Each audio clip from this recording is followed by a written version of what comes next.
Assalamualaikum warahmatullahi wabarakatuh. Alhamdulillah alladzi hadana li hadza wa ma kunna linahtadiya laula an hadanallah. Wassalatu wassalamu ala Rasulillah Sayyidina Muhammadin ibni Abdillah wa ala alihi wa sahbihi wa man tabi'ahu hudahu wa wala, amma ba'du. Para pemirsa yang dirahmati dan dicintai Allah Subhanahu wa taala. Alhamdulillah, puji dan syukur kita panjatkan kehadiran Allah Subhanahu wa taala.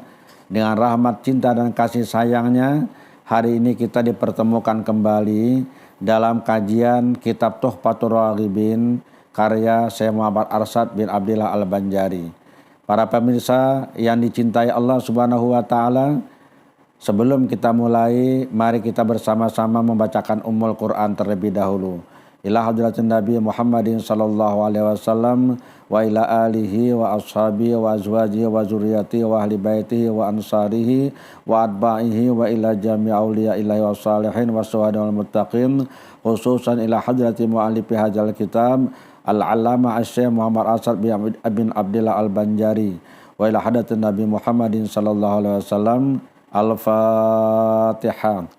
A'udzubillahi minasyaitonirrajim. Bismillahirrahmanirrahim. Alhamdulillahirabbil alamin arrahmanirrahim maliki yaumiddin. Iyyaka na'budu wa iyyaka nasta'in. Ihdinas siratal mustaqim. Siratal ladzina an'amta 'alaihim ghairil maghdubi 'alaihim waladdallin. Amin. Para pemirsa yang dirahmati Allah Subhanahu wa taala, kita lanjutkan kajian atas kitab Tuhfatur Raghibin ini. Kali ini di halaman 87. Qala al-mu'allif rahimahullah ta'ala wa nafa'ana bi wa bi ulumi fid dharaini amin. Syekh Muhammad Arsyad Al-Banjari mengatakan ke-12, lari daripada saf peperangan dengan syaratnya. Lari daripada saf peperangan dengan syaratnya.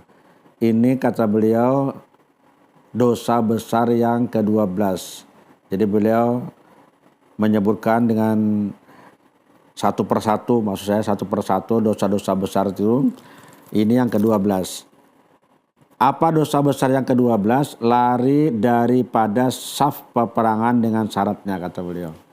Artinya lari meninggalkan medan perang ketika terjadi peperangan antara kaum muslimin dengan orang yang memusuhi umat Islam.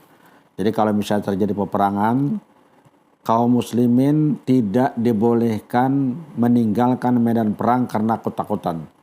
Dia harus berjuang dengan sepenuh kekuatan dan tenaganya, bahkan sampai tetesan darah yang terakhir. Kematian baginya bahkan jauh lebih baik daripada dia meninggalkan medan perang tanpa sebab. Saya masih memberikan garis bawah tanpa sebab. Beliau menyebut di sini dengan syaratnya. Jadi yang tidak boleh itu tentu ada syarat-syaratnya tertentu. Jadi pada prinsipnya para pemirsa dirahmati Allah Subhanahu wa taala, di dalam ajaran agama Islam kalau sudah terjadi perang, ini perang agama ini, umat Islam dengan non muslim misalnya, ketika dia diserang, dua pasukan berhadapan, maka umat Islam haram hukumnya lari dari medan perang, kecuali ada sebab tertentu yang dibenarkan oleh syariat. Para pemirsa dirahmati Allah Subhanahu wa taala, coba kita lihat di dalam surah Al-Anfal ayat 15 dan 16. Allah Subhanahu wa taala berfirman, A'udzubillahi minasyaitonirrajim. Bismillahirrahmanirrahim. Ya ayyuhalladzina amanu idza laqitumul ladzina kafaru zahfan fala tuwalluhumul adbar. Hai orang-orang yang beriman, apabila engkau berhadapan dengan orang-orang kafir yang memusuhi kamu atau yang menyerang kamu, fala tuwalluhumul adbar, maka jangan sekali-kali kamu mundur atau melarikan diri. Tuwalluhumul adbar itu asal artinya berbalik, membelakangi. Artinya meninggalkan medan perang, tidak berani menghadapi orang-orang yang memusuhi atau memerangi umat Islam, itu jangan, kata Allah Subhanahu wa taala. Umat Islam wajib menghadapi setiap serangan dari orang yang ingin menghancurkan kekuatan umat Islam. Inilah semangat yang dipegang dahulu oleh para sahabat Nabi SAW, bahkan oleh para tabi'in, sehingga Islam pernah menjadi superpower dunia, memiliki kekuatan tempur yang luar biasa, walaupun kadang-kadang menghadapi musuh yang jauh lebih besar dan lebih banyak dari mereka sendiri. Karena semangat seperti ini yang diajarkan, tidak boleh mundur di medan perang. Barangkali para pemirsa masih ingat ketika terjadi peperangan antara pasukan Tariq bin Ziyad dengan tentara Raja Rodrik Spanyol. Dulu namanya bukan Spanyol, itu ada sebuah kerajaan namanya Kerajaan Gotik di Ebria. Dulu belum namanya Spanyol di situ. Ketika itu Tariq bin Ziyad cuma punya pasukan 7.000 orang. Sampai di sebuah gunung yang disebut namanya Jabal Tariq namanya. Beliau berhenti di situ dulu. Raja Rodrik mendengar ada pasukan dari Afrika Utara yang datang ke wilayahnya, maka ia pun menyambut dengan 100.000 tentara yang siap untuk melawan bahkan menghancurkan tentara yang dipimpin oleh Tariq bin Ziyad. Ketika mendengar ada informasi bahwa Raja Rodrik menyiapkan pasukan yang luar biasa besar 100.000, maka Tariq bin Ziyad minta bantuan kepada Musa bin Nusair, gubernur Afrika Utara waktu itu, untuk tambahan pasukan. Musa bin Nusair mengirim 5.000 pasukan tambahan. Jadi 7.000 tambah 5.000, 12.000 akan menghadapi 100.000 pasukan Rodrik. Ketika melihat tidak seimbang kekuatan antara kaum muslimin dengan musuhnya, maka dengan sangat gagah dan berani Tariq bin Ziyad mengambil keputusan yang sangat luar biasa. Kapal-kapal yang membawa dia dari Maroko menuju Spanyol waktu itu dibakar habis oleh Tariq bin Ziyad. Sehingga umat Islam tidak memiliki kapal untuk kembali ke daerahnya.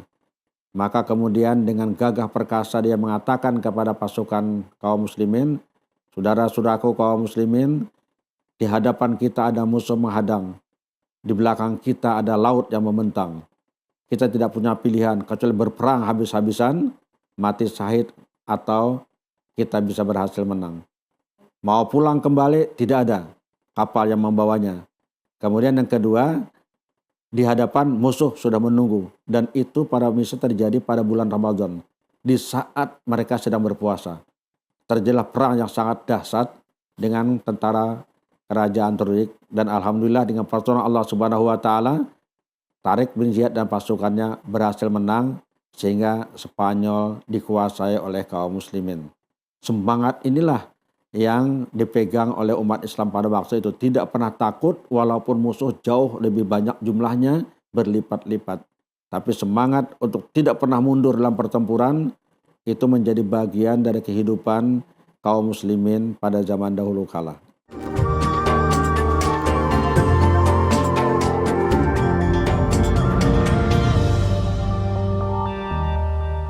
Para pemirsa yang dirahmati Allah Subhanahu wa taala, kita lanjutkan ayat tadi ke ayat yang ke-16.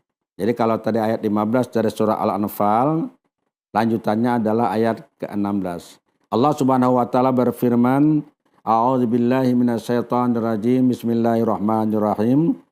Wa may yuwallihim yauma idzin duburahu illa mutaharrifan liqitalin aw mutahayyizan ila fi'atin faqad ba'a bighadabin minallah wa ma'wahu jahannam wa bi'sal masir. Wa may yuwallihim yauma idzin duburahu, barang siapa berpaling, maksudnya mundur di saat pertempuran itu, illa mutaharrifan liqital, kecuali, nah ini kecualinya yang menjadi syarat nih, kecuali mutaharrifan liqitalin, karena ingin mengatur strategi sebagai siasah untuk mengatur strategi perang agar perang bisa dimenangkan. Dia mundur bukan karena ketakutan, dia mundur karena untuk mengatur strategi, menyusun strategi baru bagaimana menghadapi musuh dalam peperangan tersebut. Mutahayyizan ila fi'atin, atau karena ingin bergabung dengan pasukan muslim yang lain. Ketika jumlah pasukan muslim berada pada posisi jauh lebih kecil dibanding musuh yang dihadapinya, apalagi dulu kan namanya perang konvensional, maka banyak sedikitnya prajurit atau pasukan sangat menentukan keberhasilan dalam peperangan. Nah, ketika ada satu pasukan muslim yang kecil berhadapan dengan pasukan musuh yang besar, kemudian yang kecil ini memperhitungkan kalau dia paksakan melawan, mungkin korban akan berjatuhan. Maka dia mengundurkan diri untuk bergabung dengan pasukan yang lain. Jadi kalau dua macam terjadi, itu tidak apa-apa. Pertama, karena ingin mengatur strategi, menyusun kembali bagaimana menghadapi peperangan ini. Yang kedua, karena ingin bergabung dengan pasukan yang lain supaya memiliki kekuatan yang signifikan. Kalau dua macam itu tidak masalah. Tapi kalau tidak ada alasan yang dua macam ini, semata-mata lari meninggalkan medan perang itu karena ketakutan, maka Allah berfirman, faqad ba'a bighadabin minallah. Maka sungguh dia kembali dengan kemurkaan Allah Subhanahu wa taala. Jadi orang yang lari dari medan perang tanpa alasan yang dibenarkan oleh syariat itu akan dapat murka dari Allah Subhanahu wa taala, wa ma'wahu jahannam, dan tempatnya adalah neraka jahanam. Nauzubillahi min dzalik. Wa bisal masir, itulah tempat yang terburuk, tempat kembali yang terburuk. Dia akan dimasukkan ke dalam neraka jahanam. Dia ikut berperang, dia ikut bertempur, tapi tiba-tiba ketakutan lalu melarikan diri tanpa alasan yang bisa dibenarkan oleh syariat. Wa ma'wahu jahannam, tempatnya di dalam api neraka. Nah, karena ancaman ini eksplisit tegas disebutkan oleh Allah Subhanahu wa taala, nanti ditunjang lagi oleh hadis Nabi besar Muhammad sallallahu alaihi wasallam, maka lari dari medan perang dimasukkan dalam kategori perbuatan dosa besar. Jadi biasanya para pemirsa ciri satu perbuatan termasuk kategori dosa besar itu apabila ada ancaman yang sangat jelas dan keras oleh Allah atau oleh Nabi besar Muhammad SAW. Misalnya dikutuk, dilaknat, ancamannya kalau ini akan mendapat hukuman berat, neraka, dan lain-lain. Jadi membedakan antara dosa kecil dengan dosa besar itu lihat ancamannya seperti apa. Bila ancamannya jelas, mengandung ancaman yang berat, itu berarti perbuatan itu termasuk kategori dosa besar. Kenapa orang yang pergi meninggalkan medan tempur, lari dari peperangan itu disebut orang yang berbuat dosa besar, atau perbuatan itu dikategorikan sebagai dosa besar? Jawabannya karena ancamannya jelas. Faqad ba'a bighadabin minallah. Dia kembali dengan kemurkaan Allah. Kalau sudah murkanya Allah itu luar biasa besar dosanya. Wa ma'wahu jahannam, tempatnya dalam neraka jahanam. Wa bi'sal masir, dan itu adalah tempat yang seburuk-buruk tempat. Nah, ungkapan seperti ini menunjukkan bahwa perbuatan luar biasa besar dosanya.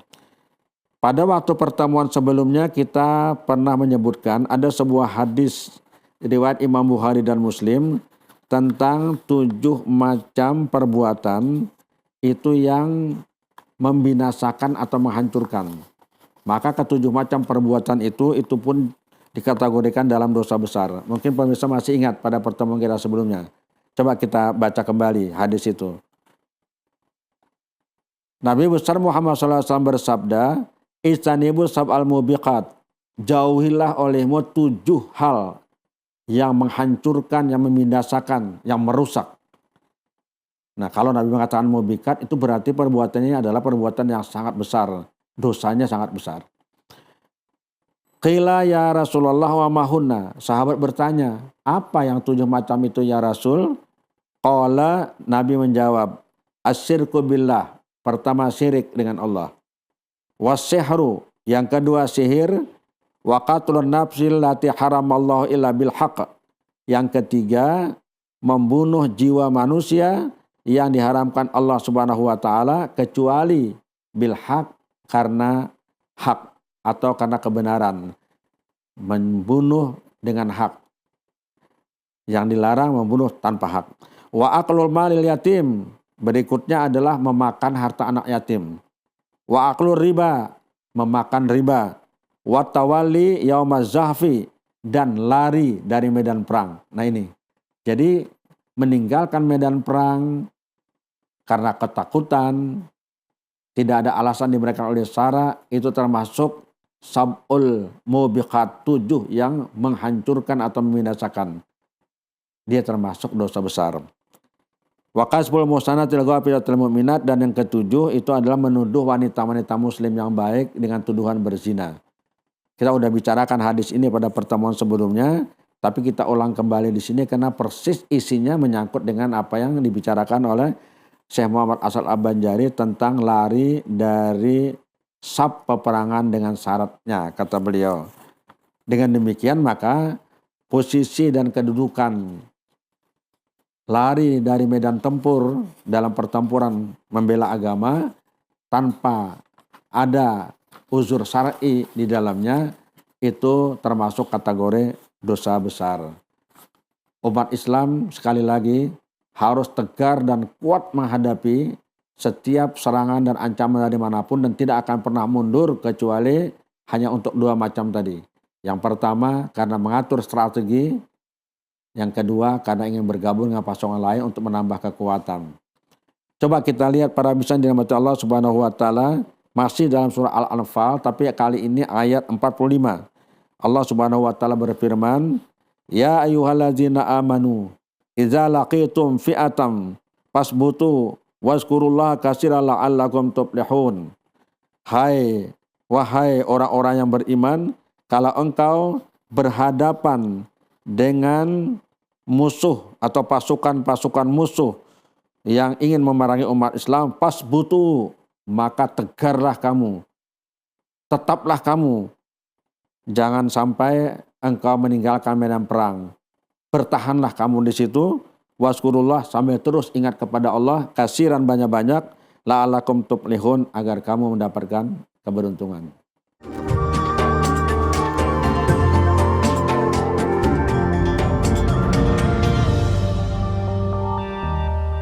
Para pemirsa yang dirahmati Allah Subhanahu wa taala, dengan ayat ini kita bisa memahami bahwa sesungguhnya umat Islam itu diperintahkan oleh Allah Subhanahu wa taala untuk tegar dan kokoh berdiri di medan tempur menghadapi musuh-musuh yang ingin menghancurkan Islam.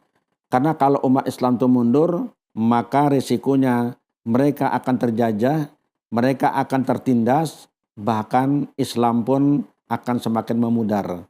Karena itu umat Islam wajib hukumnya membela agamanya apabila itu diganggu atau diserang oleh pihak lain.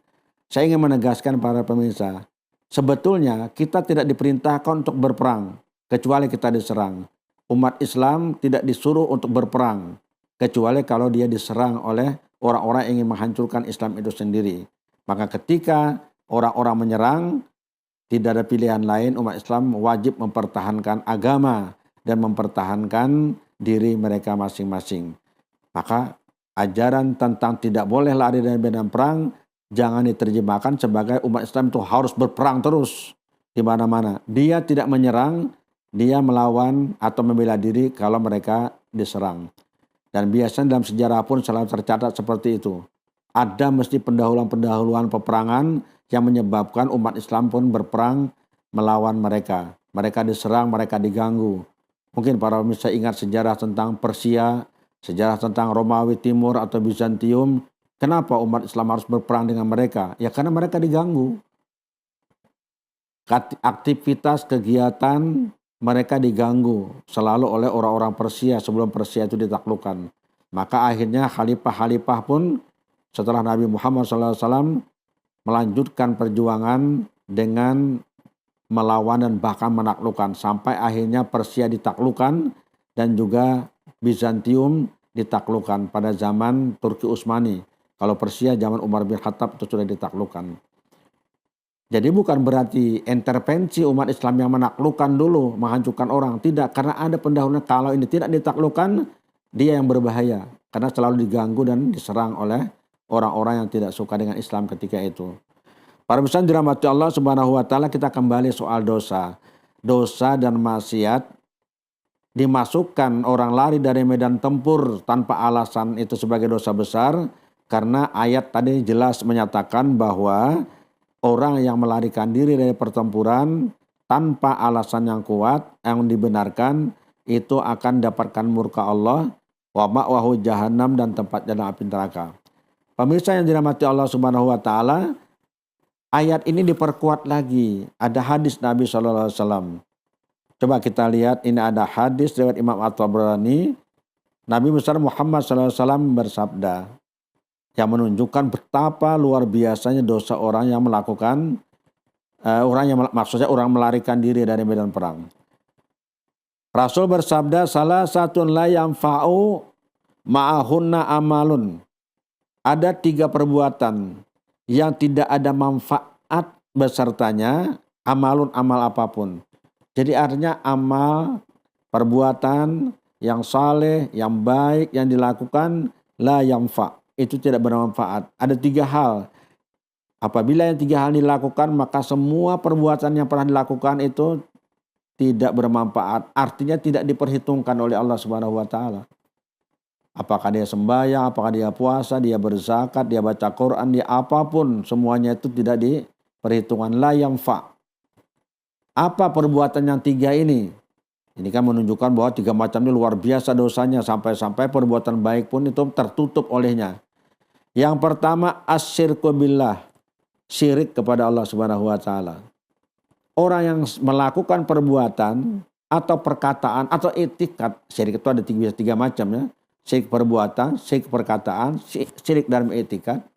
Kalau misalnya syirik ini terjadi, maka semua amal ibadah yang pernah dia lakukan la yanfa', itu tidak ada manfaatnya. Yang kedua, wa uququl walidain, orang yang durhaka kepada ayah ibunya. Jadi mereka yang durhaka kepada ayah, durhaka kepada ibu, atau kedua-duanya, itu juga apapun yang dilakukan la yanfa', itu tidak ada manfaatnya. Habis semuanya, tertutup oleh dosa karena durhaka kepada ayah dan ibu.